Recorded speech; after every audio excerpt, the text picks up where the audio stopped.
Hello friends, अगर आपका गुलाब का पौधा सूख रहा है और उसने फूल देना बिल्कुल बंद कर दिया है, एक भी फूल आपके गुलाब के पौधे पर नहीं आ रहे हैं, तो आप गुलाब के पौधे को कैसे बचा सकते हैं सूखने से, पूरी तरीके से मरने से, और दोबारा से फूल उसके ऊपर आप कैसे लें, इसी टॉपिक पर आज का ये हमारा वीडियो है। आज का ये वीडियो देखने के बाद आपका गुलाब का पौधा कभी भी नहीं सूखेगा और अगर उसमें फ्लावरिंग नहीं हो रही है तो फ्लावरिंग ज़रूर होने लगेगी। ये जो पौधा आपको दिखाई दे रहा है, आज से 1.5 महीने पहले इसकी हालत कुछ इस तरीके से थी।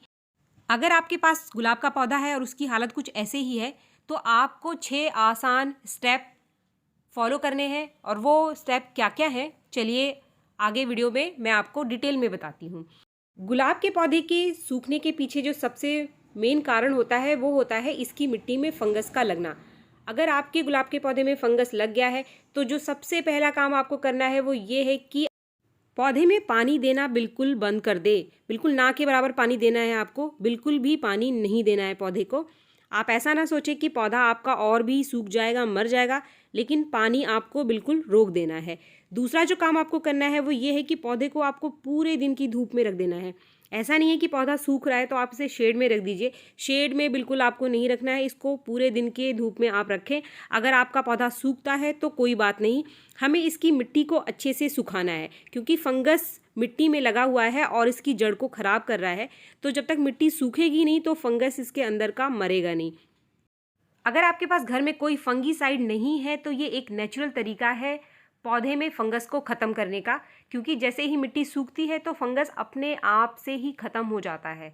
पौधे को धूप में रखने से जो इसकी पत्तियों पे लगा हुआ फंगस है वो भी इससे मॉइस्चर न मिलने की वजह से अपने आप ही ख़त्म हो जाता है और आपको कोई भी दवाई का इस्तेमाल करने की ज़रूरत अपने पौधे में नहीं पड़ेगी। जब भी गुलाब का कोई पौधा खराब होता है तो उसकी मिट्टी में ज़्यादा पानी डालने की वजह से फंगस लगता है। यही एक मुख्य कारण है जिसकी वजह से आपका गुलाब का पौधा सूख जाता है। फंगस लगने के पीछे जो दूसरा कारण है वो है ड्रेनेज का सही तरीके से काम न करना।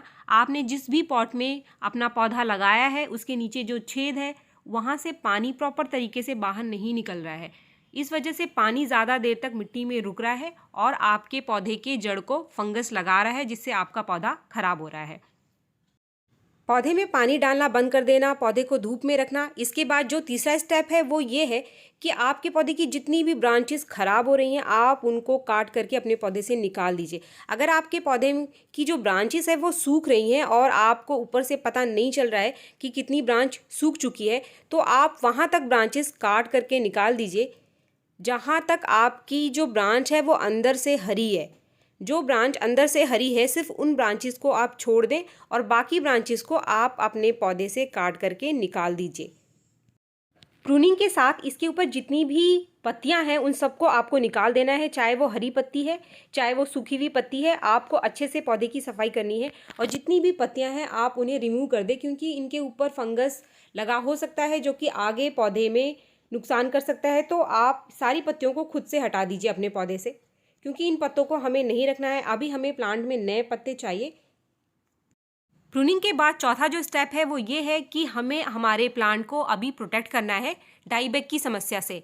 अगर आपके प्लांट पर डाईबैक की समस्या आती है और समस्या नहीं भी आती है, तो जब भी आप हार्ड प्रूनिंग करते हैं अपने पौधे की तो इसके टिप को सील करना बहुत ज़रूरी होता है। इसको सील करने के लिए जो सबसे नेचुरल तरीका है वो है एलोवेरा।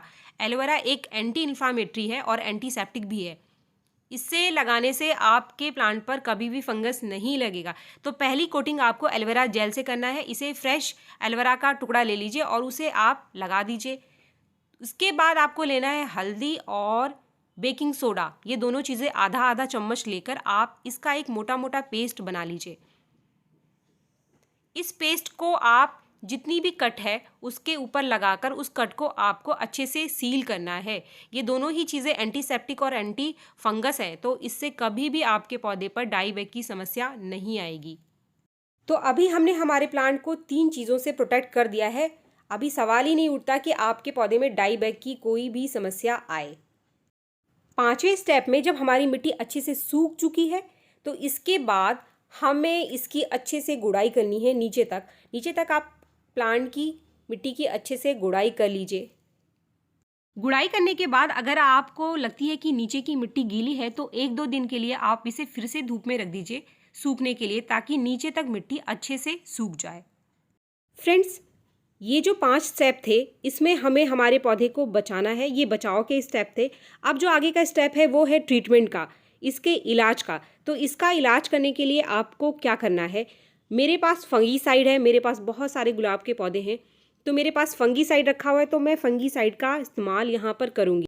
लेकिन अगर आपके पास फंगीसाइड नहीं है तो यहाँ आपको हल्दी पाउडर का इस्तेमाल करना है। 1 चम्मच हल्दी पाउडर आप इसकी मिट्टी में मिला दीजिए और मिट्टी में मिलाने के बाद आप इसकी वाटरिंग करके प्लांट को फिर से धूप वाली जगह पे रख दीजिए। इसे शेड में नहीं रखना है आपको, इस चीज़ का आप ध्यान रखें, आपको इसे धूप में ही रखना है।